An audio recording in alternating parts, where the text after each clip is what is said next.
하나님이 보내신 사람, 즉 선지자 요나는 어떤 사람이었습니까? 요나는 하나님의 말씀을 듣고 일어나 가서 외쳐야 되는 사람이다 라고 말씀을 드렸습니다.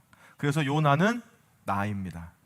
그런데 이 요나가 니느웨와 반대 방향인 오늘날의 스페인인 다시스로 가기 위해서 요빠라는 항구로 내려간 거예요.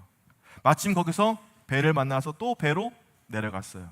그리고 잠을 자기 위해서 배의 가장 밑창으로 또 내려갔습니다. 내려가고 또 내려갔어요. 하나님의 사명을 피해서 나가는 인생은 내려가는 삶입니다. 그는 하나님이 어떤 분인 줄 알면서도, 자신의 사명이 무엇인지 알면서도, 그걸 알면서도 그렇게 했습니다. 그 모든 걸 아는 사람이 그랬어요. 그러면 그 결과는 무엇이었을까요? 우리가 잘 아는 대로 그가 탄 배가 폭풍을 만나게 되는 겁니다. 이제 요나가 탄 배가 폭풍을 만나는 그때, 그리고 그 주변에 있는 사람들, 요나가 탄 배에 있던 선장을 비롯한 선원들이요, 이 사람들의 이야기를 드리려고 합니다. 그들은 어떤 사람들이었을까요? 그런데 어떻게 보면 그들은요, 엉뚱하게 벼락 맞은 사람들이 아니겠습니까? 이 모든 것이 요나 때문에 일어난 일인 것처럼 보이기 때문이에요. 그렇다면 여기 뜻하지 않는 위기를 만난 사람들의 마음은 어떤 마음일까요? 이것이 많이 궁금해지더라고요. 그리고 우리가 세상 속에서 뜻하지 않는 어려움을 겪을 때, 그때 오늘 우리들뿐만이 아니라 세상 많은 사람들에게 주어지는 그 마음이 어떤 마음일까요? 5절 말씀입니다. 사공들이 두려워하여 각각 자기의 신을 부르고 또 배를 가볍게 하려고 그 가운데 물건들을 바다에 던지니라. 큰 폭풍이 일어난 겁니다. 배가 거의 부서지게 된 것 같아요. 그러자 배의 사공들이 어떻게 했습니까? 불안한 거예요. 두려워한 겁니다. 그 두려운 마음에서 이제요, 배 안에 있는 짐을 다 바다에 던지는 겁니다. 그리고 그 폭풍의 위기 앞에서 그들이 가졌던 마음은 바로 종교적으로 저마다 자기의 신들에게 기도를 하는 겁니다. 부르짖는 거였어요. 그들은 본성적으로 자기들의 신을 향해서 부르짖기 시작합니다. 이렇게 위기 앞에서 선 사람들은요, 자기의 신들에게 부르짖습니다. 여러분, 사람의 본성은 무엇일까요? 일단 사람들에게 어떤 문제가 찾아오면 자신의 의지로 극복하려고 하거나 해결하려고 합니다. 그리고 자신의 힘이 조금 붙이는 일이 있다면 다른 사람의 도움을 받으려고 해요. 그런데 그것마저도 되지 않을 때 누구를 찾습니까? 사람들은 저마다 자기들이 의지하는 신을 찾게 되는 겁니다. 이렇게 사람들이 각각 자기의 신을 찾게 돼요. 사람들은 불안을 느끼면 신을 찾습니다. 자, 출애굽하던 이스라엘 백성들이 모세가 시내산에 올라가서 얼마 동안 보이지 않게 되자 어떻게 했습니까? 아론에게 뭐라고 합니까? 우리를 위해서 우리를 인도할 신을 만들라, 그렇게 이야기합니다. 금송아지를 만들게 했어요. 왜 그럴까요? 왜 사람들은 위기가 닥쳤을 때 절대자를 찾고 신을 찾고 기도하는 것일까요? 전도서 3장 11절 말씀입니다. 하나님이 모든 것을 지으시되 때를 따라 아름답게 하셨고 또 사람들에게는 영원을 사모하는 마음을 주셨느니라. 하나님이 인간을 창조하실 때입니다. 하나님이 사람을 창조하실 때 하나님의 형상으로 창조하셨어요. 그 형상은 바로 영입니다. 하나님은 영이시기에 우리도 영적인 존재로 창조가 된 거예요. 그래서 인간은 영적인 것을 사모하게 되어 있습니다. 영적인 것을 따라가는 본성이 있어요. 그런데 아직 하나님을 모르는 사람들은 하나님 외에 다른 영적인 것을 의지하고 기도하게 되는 거예요. 혹시 여기 계신 분들 중에 예수님을 믿기 전에 다른 신을 의지했던 분이 계신가요? 다른 신의 이름으로 기도하고 계신 분이 혹시 여기 있지는 않습니까? 제가 다른 교회에 있을 때 한 변호사님에게 들은 이야기인데요, 정초가 되면 서초동에 있는 많은 법조인들이요, 한 점집 앞에 줄을 쫙 선다는 겁니다. 대한민국에서 그래도 권력이 있다고 하는 사람들이 용하다고 하는 점집에 가서 올 한 해 내가 누구에게 줄을 서야 되는지, 올 한 해 내가 어떻게 살아야 되는지 점을 치기 위해서 줄을 선다는 거예요. 이것은 인간이 저마다 자기들이 의지하는 신에게 기도하려고, 그 의지하려고 하는 인간의 본성이다라는 겁니다. 그런데요, 그들은 자기 신에게만 부르짖을까요? 6절 말씀입니다. 선장이 그에게 가서 이르되 자는 자여 어찌함이냐, 일어나서 내 하나님께 구하라.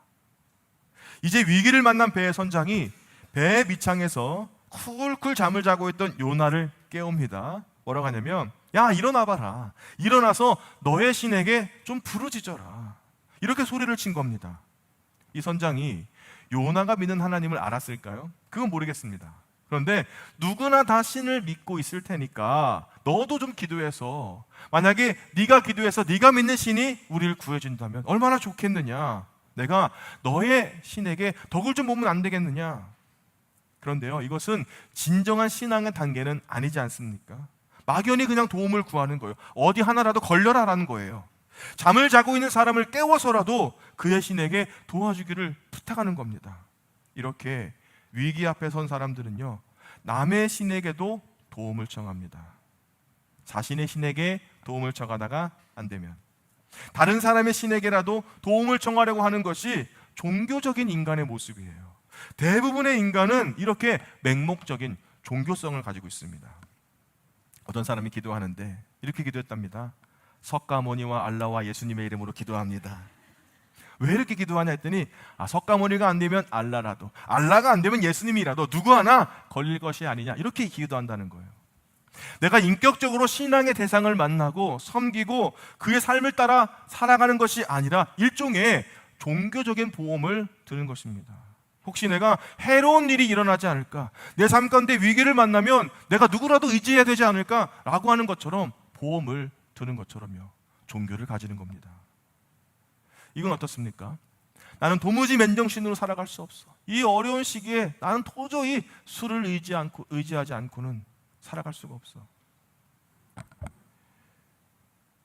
그렇게 할 수밖에 없어서 또 종교적으로 여기저기 끼웃거리는 사람들이 있지 않습니까? 여기가 안 되면 저기로 가고요. 불교가 안 되면 기독교로 가고요. 이 교회가 안 되면 저 교회로 가고요. 이것은 인간의 종교성을 보여주는 겁니다. 이렇게 공허한 마음으로 종교적인 것만을 찾는 사람들을 위해서 오늘 믿는 사람들은 어떻게 해야 될까요? 5절 말씀 다시 보겠습니다. 그러나 요나는 배 밑층에 내려가서 누워 깊이 잠이 든지라. 요나는요, 진작에 배 밑창에 내려가서요 잠이 들어버렸습니다. 육체적으로 많이 피곤했겠죠. 정신적으로도 아이고 이제 됐네 그러면서 안도감도 들었을 겁니다. 그런데 신앙적으로는 어떻습니까? 하나님의 얼굴을 피해서 깊은 곳에 숨어버리고 싶었을 겁니다. 배 밑창으로 내려가면 하나님이 나를 못 보시겠지. 배가 나를 가려주니까, 2층이 나를 가려주니까 하나님이 나를 못 보시겠지. 그래서요, 배 밑창에 내려가서 누워서 깊은 잠에 들었다는 겁니다.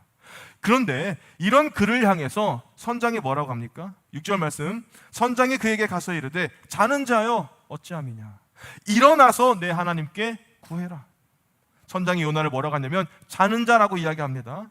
하나님께서 요나에게 일어나라 라고 했던 것처럼 선장도 요나에게 뭐라고 해요? 일어나라 라고 이야기합니다. 선장은 요나가 요나의 신에게 자기들을 위해서 기도하게 하려고 잠을 깨우면서 일어나라고 했습니다.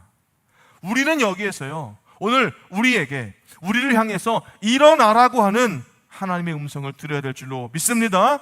우리는 다시 한번 일어나는 사람이 되어야 될 줄로 믿습니다. 사랑하는 여러분, 요즘 여러분의 삶은 어떻습니까? 매우 만족하십니까? 아니면 여러 가지 경제적인 이유로 정말 힘든 나날을 보내고 계신가요? 세계적인 이유 때문에 기름값이요 사상 최고를 웃돋습니다. 코스피가 많이 올랐다고는 하지만 또 어떤 사람의 말 한마디로 쭉 내려가기도 합니다. 여전히 우리의 경제는 불안전하고 불투명합니다. 어디 그뿐입니까? 여러분의 관계는 어떻습니까? 인간관계요. 우리가 살아가는 사회는 어떤 사회입니까? 최근에 선거의 어떤 여파로 정치권과 세대와 사회와 지역의 갈등이요 너무 극단으로 가고 있습니다. 이럴 때 우리는 어떻게 해야 됩니까? 믿는 사람들이요, 하나님이 보내신 사람들은 어떤 마음과 신앙의 태도를 가져야 됩니까? 누구에게 기도해야 됩니까? 우리가 누구에게 부르짖어야 됩니까? 많은 사람들이 각각 자신의 신을 부릅니다. 할 수만 했다면 남의 신에게라도 이익을 얻고자 합니다. 내가 도움을 받을 수 있다면 세상에 그 어떤 신이라도 의지하고 싶은 것이 바로 세상의 사람들이에요. 그러면 오늘 우리는 어떻게 해야 되겠습니까? 오늘 도망쳤던 요나처럼 배 가장 밑에서 나 혼자만 안전한 것처럼 잠을 자야 하겠습니까? 그 반대입니다. 우리는 잠에서 깨어나야 되는 사람인 줄로 믿습니다. 왜요? 왜 그렇습니까? 우리는 진정으로 부르짖어야 할 분, 기도해야 될 분, 우리가 믿어야 될 분을 아는 사람이기 때문입니다. 누굽니까? 전능하신 하나님이. 전능하신 하나님께 우리는 부르짖는 사람이 되어야 될 줄로 믿습니다. 사랑하는 여러분, 우리는 영적으로 깨어나야 됩니다. 나만 잘 되면 된다는 달콤함에서 깨어나야 돼요. 나만 아니면 된다는 안일함에서요, 안일함에서 깨어나야 됩니다. 당장 문제가 없으면 된다, 나만 괜찮으면 된다, 이것은요 하나님 아버지의 마음이 아니라는 거예요. 하나님 아버지의 마음을 깨닫는 것이 바로 깨어나는 겁니다. 일어나는 거예요. 이렇게 위기를 맞는 사람들은요 정죄합니다. 예수님께서 길을 가실 때 날때부터 시각장애인을 만나게 됩니다. 그때 함께 있던 제자들이 예수님께 이렇게 묻는 거예요. 선생님, 이 사람이 눈먼 사람으로 태어난 게 누구의 죄 때문입니까? 이 사람의 죄입니까? 부모의 죄입니까? 이 제자들의 생각에는 누군가의 죄 때문에 이 사람이 불행한 일을 당했을 거다라는 거예요. 날 때부터 장애를 가진 사람이 자신의 잘못으로 생기는 것이 아니기 때문에 그러면 부모의 잘못이지 않습니까? 라고 묻는 겁니다. 이것은요 당시의 사람들이 가지는 일반적인 생각이었어요. 그런데 예수님이 뭐라고 말씀하시냐면 이 사람이나 그 부모의 죄로 인한 것이 아니라 그에게서 하나님이 하시는 일을 나타내고자 하심이라 라고 말씀을 하시는 거예요. 그러니까 하나님이 하시고자 하는 일을 나타나실 때 위기를 만날 수도 있고 폭풍을 만날 수도 있다라는 말씀이 아니겠습니까? 하지만요 사람들은요, 오늘 우리들은 위기를 만날 때 어떻게 합니까? 누군가를 정죄합니다. 누구의 잘못이라고, 너 때문에 그랬지, 너 때문에 그랬지, 이 사람을 비판합니다. 왜요? 어떤 심리일까요? 사람들은 누구의 잘못이라고 정죄하면 자신은요, 나는 괜찮은 사람이지, 나는 자비를 받아야 되는 사람이지, 나는 의로운 사람이지 라고 생각하는 것이 아닐까요? 난 아니야, 너 때문이야, 너 때문에 벌어진 일이야. 이렇게 다른 사람을 정죄함으로써 내 의로움을 주장하는 거예요. 이것이 연약한 인간의 한계가 아니겠습니까? 그리고 8절 말씀입니다. 무리가 그에게 이르되 청하건대 이 재앙이 누구 때문에 우리에게 임하였는가 말하라. 제비를 뽑았는데 누가 뽑혔어요? 요나가 뽑혔습니다. 그리고 사람들이 어떻게 합니까? 너 때문이지, 너 때문이지, 이렇게 요나를 추궁하기 시작해요. 말하라는 거예요. 말해봐. 그런데 그들이 말하라고 하는 것은 무엇입니까? 누구 때문에 이 재앙이 임하였는가 말하라는 거예요. 아, 누구 때문이에요? 요나 때문이지. 요나가 제비가 뽑혔잖아요. 그런데 누구 때문에 생긴 일인지 말하라는 거예요. 요나가 자신의 입으로 인정하라는 거예요. 이것은 책임을 인정하고 확실하게 책임을 져라. 네 책임이다, 너 때문이다, 네 책임이야. 세상 사람들은요 다른 사람에게 정죄하고 책임을 전가합니다. 내가 아니라 너 때문이라는 거예요. 사람들은 어떻습니까, 여러분? 이렇게 위기를 만난 사람들은요 책임을 전가하는 거예요. 너 때문이라는 거예요. 네가 책임지라는 겁니다. 처음 사람이었던 하와도요, 아담도 뱀에게, 또 자신의 아내에게 책임을 전가했습니다. 이게 사람의 본성이에요. 그러면 오늘 우리들이 가져야 될 신앙의 태도, 믿음의 사람들의 태도는 어떻게 되는 걸까요? 9절 말씀입니다. 그가 대답하되 나는 히브리 사람이요 바다와 육지를 지으신 하늘의 하나님 여호와를 경외하는 자로다. 우리는 요나가 때로는요 하나님의 말씀을 받고도 도망친 비겁한 사람이라고 이야기합니다. 그걸 알면서도 어떻게 하나님의 마음을 아는데 그렇게 할 수가 있어? 라고 비판하기도 합니다. 하지만 그는 여전히 하나님의 사람이었습니다. 결정적인 순간에 자신이 어떤 사람이라는 것을 숨기지 않았어요. 아니, 숨길 수가 없었습니다. 그는 자신이 누구라는 것을 말할 수밖에 없었어요. 그래서 위기를 만난 하나님의 사람은 이렇게 고백합니다. 나는 하나님을 경외하는 자로다. 할렐루야! 이제 요나 자신이 하나님의 낯을 피해서 달아나고 있다고 사실대로 말하는 거예요. 사람들이 이제요 겁에 질려서요 어찌해서 그런 일을 했냐며 몹시 두려워하는 겁니다. 그들은 풍랑 때문에 이미 두려워했는데 요나의 이야기를 듣자 더 두려워하는 거예요. 하지만 이 두려움이 문제를 해결해 주지 않습니다. 그러자 그들이 어떻게 합니까? 사람들은 종교적으로 이 신에게도 빌어보고 저 신에게도 정성을 들여봤지만 해결되지 않은 문제 앞에서 절망합니다. 여러분, 살아가면서 얼마나 많은 절망을 느끼셨습니까? 윤리적으로도요, 너 때문이야, 내가 아니라 너 때문이야, 네 책임이야 라고 정죄하면서, 그런데도 여전히 답답한 그런 마음을 가질 때 얼마나 절망했습니까? 그리고 그들은 이렇게 부르짖습니다. 14절입니다.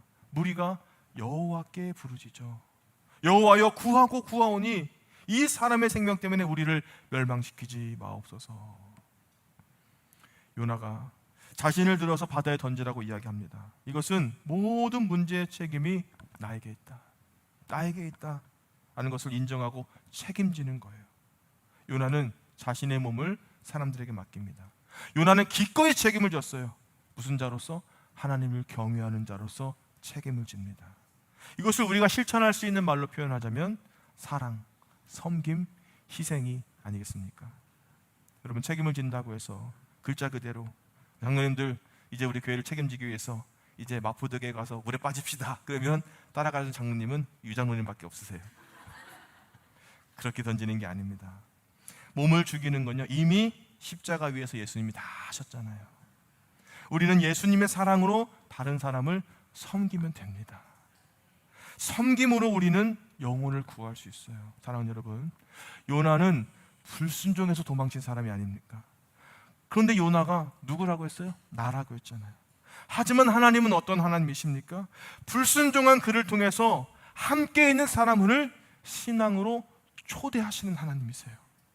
그의 고백으로, 어떤 고백이요? 나는 여호와를 경외하는 자로다 라고 하는 고백으로요, 다른 사람들을 하나님을 경외하는 시간으로 그 사람들을 부르는 거예요. 요나는 불순종했지만 하나님은 그를 다시 깨우셨어요. 일으키셨고 하나님에 대한 위대한 고백을 받으셨어요. 위기를 만날 때요, 해상 사람들은 다른 신을 찾고 각자의 신을 찾고 급기야 다른 사람을 정죄하고요. 그런데 하나님의 사람은 어떻게 해야 됩니까? 오늘 저와 여러분은 어떤 삶이 되어야 돼요? 깨어 일어나 하나님을 경외하는 사람이 되어야 될 줄로 믿습니다. 여기 하나님이 인도하시는 배에 올라탔지만 그럼에도 불구하고 인생의 큰 폭풍을 만난 한 가정이 있는데요, 서진교라고 하는 목사님의 가정입니다. 늘 힘들고 어려운 사역 가운데 그래도 희망을 주셨어요. 눈에 넣어도 안 아플 딸아이를 이 가정에 허락해 주셨습니다. 그런데 이 딸이요, 이미 자폐증과 뇌전증이 있어서 한 해 절반 이상의 시간을 병원에서 보내야 되는 겁니다. 그런데 또 얼마 전에 또 다른 증후군이 새롭게 발견됐어요. 부모로서, 사람으로서도 마음을 잡고 또 잡았지만 안 되는 거예요. 대학병원에서 또 다른 희귀 질환이 있다고 그렇게 이야기를 들었답니다. 우리나라의 거의 마지막으로 남은 해당 분야의 권위자를 찾아가서 검사를 진행 중이라고 그렇게 편지를 썼더라고요. 한 해 동안 모든 시간을 치료와 입원 그렇게 하면서 경제적인 압박과 또 부모로서 해줄 수 없는 것들에 대한 심리적인 절망이 이 목사님의 마음을 짓눌렀다는 겁니다. 그나마 딸의 이 희귀병을 봐줄 의사도 거의 없다는 거예요. 그리고 최근에 그 목사님이 페이스북에 이런 글을 남겼습니다. 사는 게 참 쉽지 않습니다. 개인적으로 지금껏 단 한 번도 삶이 쉬었던 적은 없습니다. 참 힘든 일이었지만 자식이 아픈 것과는 비교가 되지 않습니다. 그야말로 우리들의 삶은 매일 전쟁입니다. 하나님만 아실 겁니다. 그래서 기도합니다. 기도해야 숨이 쉬어지기 때문입니다. 하나님은 사람이 감당할 시험밖에 주시지 않는다고 했습니다. 그런데 시험을 당해본 분들은 아실 겁니다. 얼마나 가혹한지. 제정신으로는 도저히 감당할 수 없습니다. 아내와 기도하다 문득 마음에 감동이 일었습니다. 사람이 시험을 감당할 수 있는 것은 어떤 시험이라도 능히 감당할 하나님이 함께 계시기 때문입니다. 감당할 능력을 주시는 것이 아니라 감당할 하나님을 주신다. 죽음을 이기신 하나님께 그 어떤 고난도 아무것도 아닙니다. 어떤 환난도 능히 이기시는 하나님이 함께 계시니 나는 오늘도 죽지 않습니다. 사랑하는 여러분, 이 말씀을 마지막으로요, 혹시 폭풍을 만난 분이 계십니까? 여전히 하나님을 온전히 신뢰하지 못하시거나 혹시나 하고 다른 신을 의지하고자 하는 마음이 여러분에게 있습니까? 그렇다면 이 말씀을 여러분 기억하시길 바랍니다. 폭풍을 만난 우리가 경외하는 하나님은 바로 시편 48편 14절 말씀입니다. 이 하나님은 영원히 우리 하나님이시니 그가 우리를 죽을 때까지 인도하시리로다. 아멘. 이 말씀을 믿고 살아가는 인생 가운데 때로는 원하지 않는 폭풍을 만나도요, 사람 때문에 절망해도요, 다른 신을 의지하고자 하는 그런 연약함이 있어도요, 이 하나님, 우리 하나님, 우리를 죽을 때까지 인도하신 하나님을 굳게 붙잡고 믿음의 걸음을 담대하게 걸어갈 수 있는 그런 믿음의 사람이 되시기를 주의 이름으로 축복합니다.